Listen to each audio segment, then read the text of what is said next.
Now, the first thing I should say is I'm not an audio engineer. Compression is still an absolute mystery to me. I'm just a musician, but that's actually the point. When I'm releasing music, I get someone else to mix and master. But there are going to be times where that's not money worth spending. You still want to show someone something. Maybe it's a demo to a client or an idea to your band to help them to play the song that you've just arranged, but you can't quite express your ideas with your words. So it's worth having an understanding of just some simple, basic things that you can do to help people understand the story that you're telling, even if it's not the most technically accurate mix you could ever do. Here are 3 things that you could think about.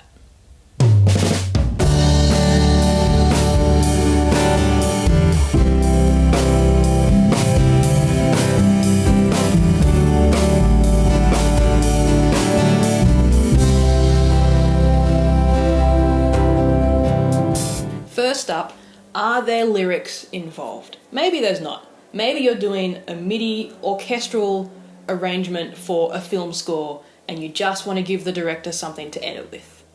That's okay.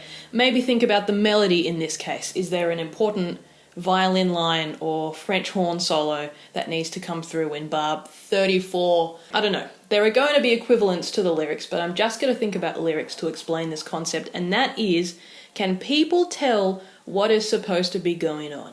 It's as simple as, are the lyrics loud enough for people to hear what is happening in the song? Is verse 2 about heartbreak, or is it about the donut they had for breakfast? I'm not going to know if the only thing I can hear is the driving acoustic guitar, because the lyrics and the vocals are sitting too low. Now you might be Alt-J and starting this trend where it's kind of on no one really knows what's going on. Breeze blocks, nah. That's a stylistic thing, and you can do that if you want, but most of the time, if you're trying to get a story across, people need to know what it is. So that's number 1. Can you just hear the lyrics of what's going on? Seems obvious. Sometimes things get lost in the mix. Just assume we're done. The second thing is panning. Left and right, or left and...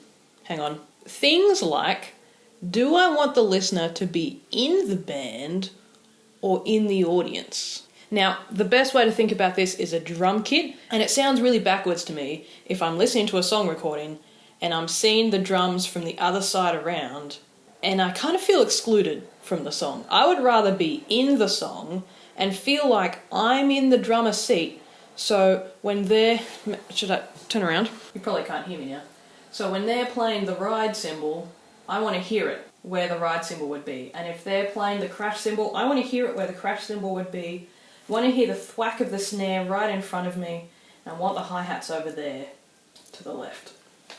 The only people in history who've gotten away with weird panning on the drum kit is the Beatles, and I'm sorry, but you're not the Beatles.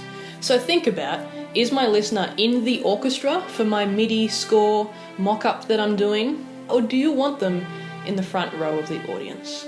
Am I in the audience? Am I in the band? Where am I in the room as you think about panning? And the third thing is very similar. It's just space. How big is the space? How close to the story am I? Am I watching it from far away? Am I really sucked up into it in the middle of the action? Reverb. When I was mixing that live video, I just looked for something that sounded like the right size. So that's 3 things to think about, simple, story-driven things that don't require too much technical expertise. I'm going to get back to mixing some things. I'm going to put up another live song soon. Rihanna, just stop talking.